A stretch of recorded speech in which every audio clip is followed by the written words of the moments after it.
right, Yankees fans, we need to talk because what's happening right now with the team is absolutely wild. We are officially in the postseason, and the intensity is off the charts. The New York Yankees are about to face the Boston Red Sox in the wild card round, and every decision, every lineup choice, feels like it could make or break their playoff run. Game 1 is just over 24 hours away, and there's already so much to unpack. Max Fried is on the mound for the Yankees, taking the ball against Garrett Crochet, who has established himself as one of the top pitchers in the American League this season. Crochet's reputation as a potential Cy Young contender is no joke, and this series is going to be extremely tense from the very first pitch. Now, the Yankees have made some decisions in their lineup that are causing a lot of chatter, and honestly, it's hard to wrap your head around them. Austin Wells is set to start at catcher, and Paul Goldschmidt will likely be at first base. On paper, this might seem like a minor adjustment, but the numbers tell a very different story.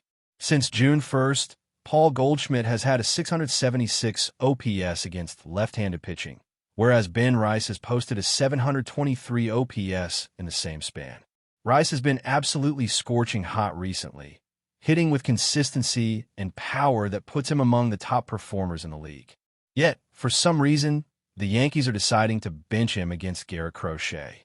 And while the stats do show that Rice has struggled historically against Crochet, he's 1 for 8 in his career plate appearances against him, with that one hit being a double.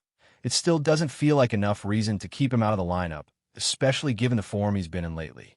Austin Wells, meanwhile, has his own limited history against Crochet, and yes, he's hit a home run in 2 for 9 appearances, driving in 4 runs.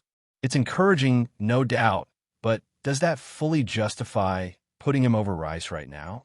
Wells has been finding his rhythm as the season progressed, and he's had some great moments, but the sheer consistency and production that Rice has shown lately make this decision feel baffling. Rice has been hitting over 340 over his last 20 games. That's not just good, that's the kind of form that you want in the postseason. So the decision to bench him, at least from an offensive standpoint, seems questionable. Then there's Paul Goldschmidt, who hasn't exactly lit up the numbers either, especially against Crochet. He's 2 for 12 against him this season. And really, when you're facing a pitcher of Crochet's caliber, it's not like anyone is hitting him consistently. Yet, we're seeing a pattern where the Yankees are making these lineup choices based on what seems like selective reasoning rather than an overall strategy. Of course, some of this could come down to defense. Goldschmidt is generally considered a stronger fielder at first base than Rice. And yes, fielding is important, especially with Max Fried on the mound. Fried induces a lot of ground balls, so having a solid defensive setup can be crucial. But does that mean you completely bench one of your hottest hitters in the middle of the postseason? That's where things start to feel off. And it doesn't stop there. Jazz Chisholm, who has had a fantastic season with 31 home runs, 242 batting average, and an 813 OPS, is also not starting in Game 1. Ben Rice, with 26 home runs and an 836 OPS, is sitting while Paul Goldschmidt gets the nod. It's perplexing because neither Goldschmidt nor Wells has been lighting up the numbers against Crochet either. The logic behind these decisions seems inconsistent at best. At the same time, some of the choices do make a little sense. Ahmed Rosario, for example, is in the lineup because of his track record against Crochet. He has been extremely effective, and putting him in makes strategic sense. He can handle second base, and his familiarity with Crochet gives the Yankees some advantage in that matchup. But does that justify benching Jazz Chisholm? Not really. Chisholm is one of the best fielders on the team, and Max Fried, who is a ground ball machine, will benefit from having his top defenders on the field. You want your best defensive players out there, especially when the game is expected to be tight and the stakes are high. Looking at it from another angle, the Yankees are clearly trying to balance offensive production with defensive reliability. But some of these moves feel like overcorrections. Ben Rice has been one of the league's premier hitters despite some unlucky moments throughout the season. He finished in the top 10 in weighted runs created plus, even with several other big names ahead of him, like Jose Ramirez, Vladimir Guerrero Jr., and Jeremy Pena. And then you have Aaron Judge leading the pack with a 205 WRC+. as the MVP, but that's expected. Still, Rice's numbers make it hard to understand why he's being sidelined for postseason matchups, particularly when the team is facing a pitcher who doesn't consistently dominate him any more than he does other players. There's also the consideration of career numbers versus recent performance. Rice has struggled historically against Crochet, but Wells hasn't exactly dominated either, with just one home run and limited plate appearances.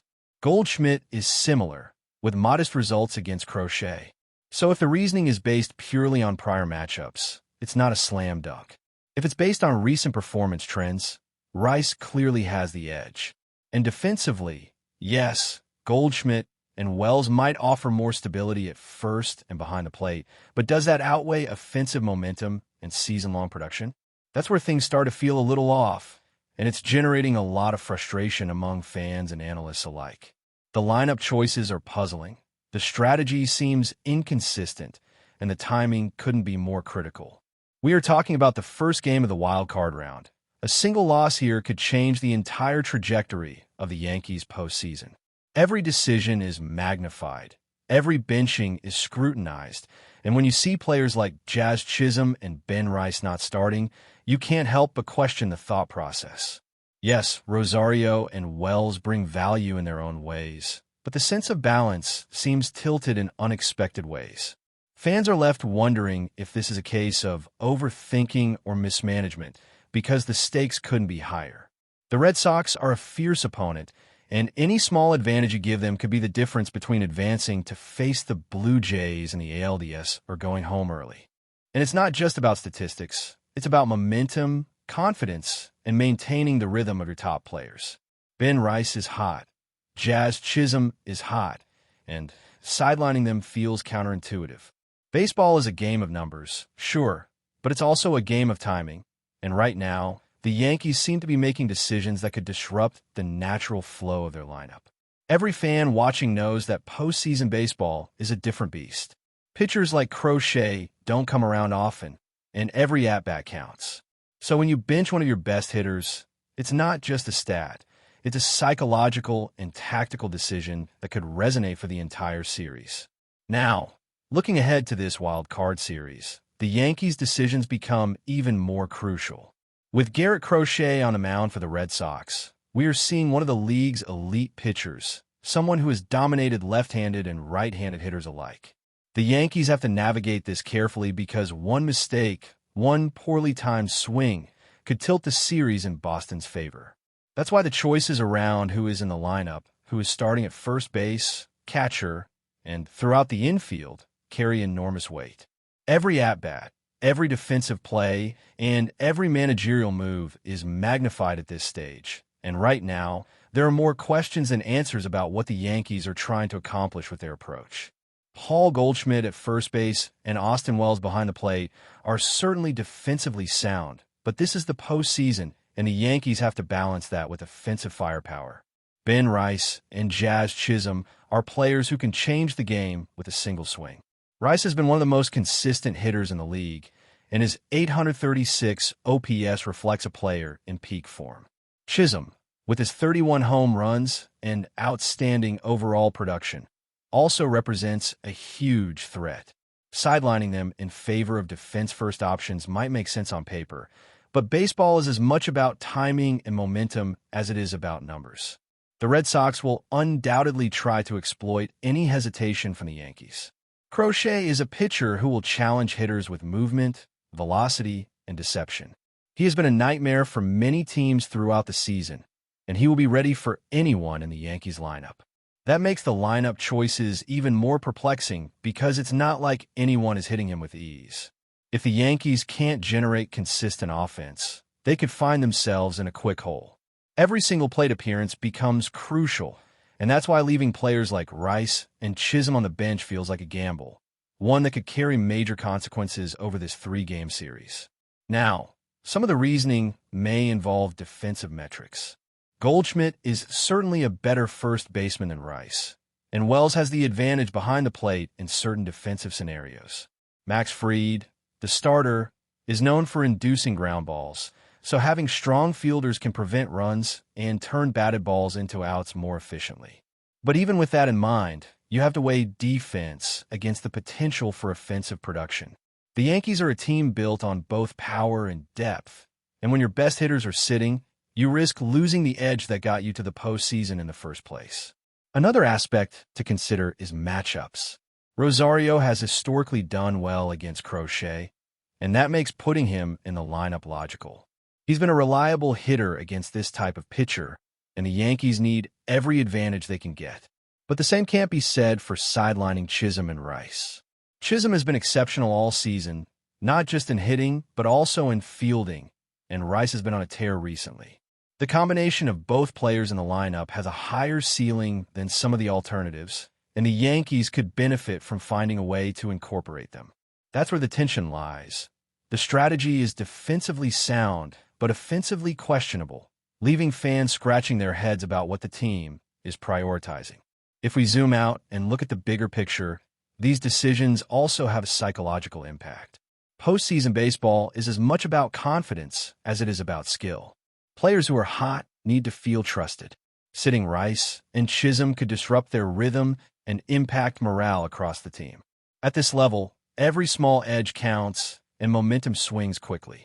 The Red Sox are not forgiving opponents, and giving them even the slightest advantage, whether through lineup decisions or player placement, could be costly. The Yankees need to strike the right balance between defense, offense, and trust in their players' abilities. And let's not forget about Max Fried's pitching style.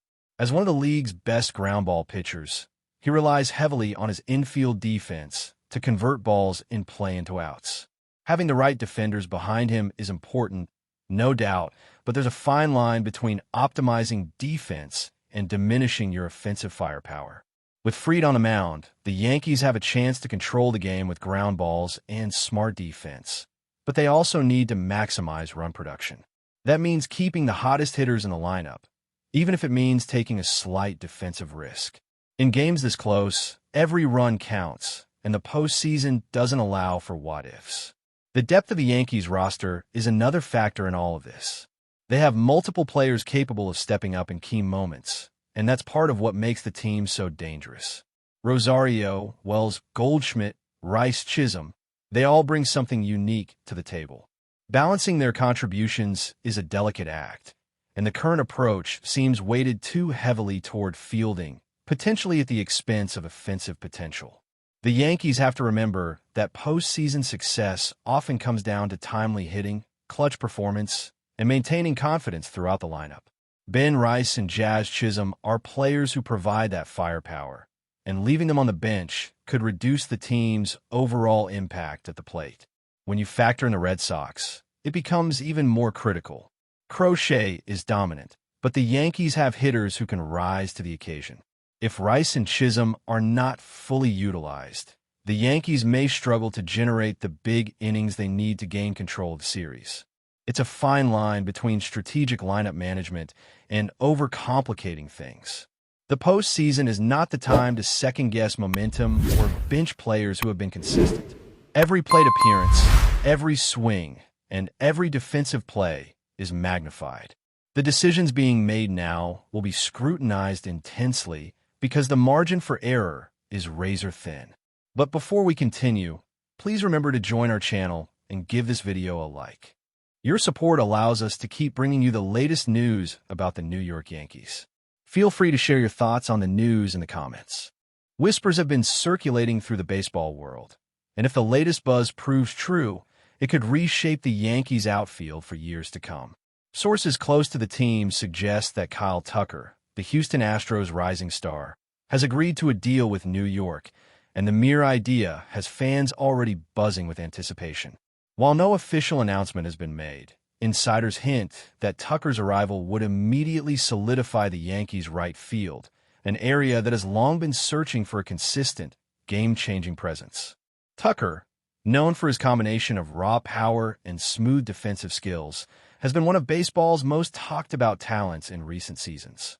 His bat, capable of both clutch hitting and long-distance homers, paired with his athleticism in the outfield, could make him a perfect fit for the Yankees' high-octane offense. Sources suggest that the front office sees Tucker as a cornerstone player, someone who can anchor the right side of the outfield and provide the kind of production that New York fans have come to expect. The speculation alone has sent social media into overdrive, with debates flaring over how Tucker might mesh with the team's existing lineup. Would he bat third, slotting in between power hitters and speed threats? Could his presence open up new dynamics for the Yankees' aggressive base running and situational hitting strategies? Analysts are already spinning scenarios, with some envisioning Tucker as a catalyst for a postseason run that could rival the most memorable chapters in Yankees history. Of course, the story is not without intrigue. Negotiations are reportedly tight-lipped, and some insiders caution that while Tucker's talent is undeniable, final contract terms could sway the deal one way or another. Still, the rumor mill refuses to slow down. Fans are speculating about jersey numbers, welcome signs at Yankee Stadium, and how the team's chemistry might evolve with such a high-profile addition. If true, this move signals a bold statement from the Yankees, a clear intention to dominate not just in the standings, but in the conversation surrounding baseball's most formidable lineups. Kyle Tucker in right field? It's a scenario that has the potential to electrify New York, and if the whispers prove accurate, the Bronx Bombers could be looking at a new era of power, precision, and undeniable height. That's it for this update. If you enjoyed the video and want to keep receiving exclusive news about the New York Yankees, please subscribe to our channel and give us a like. We always appreciate your comments and opinions. See you in the next video.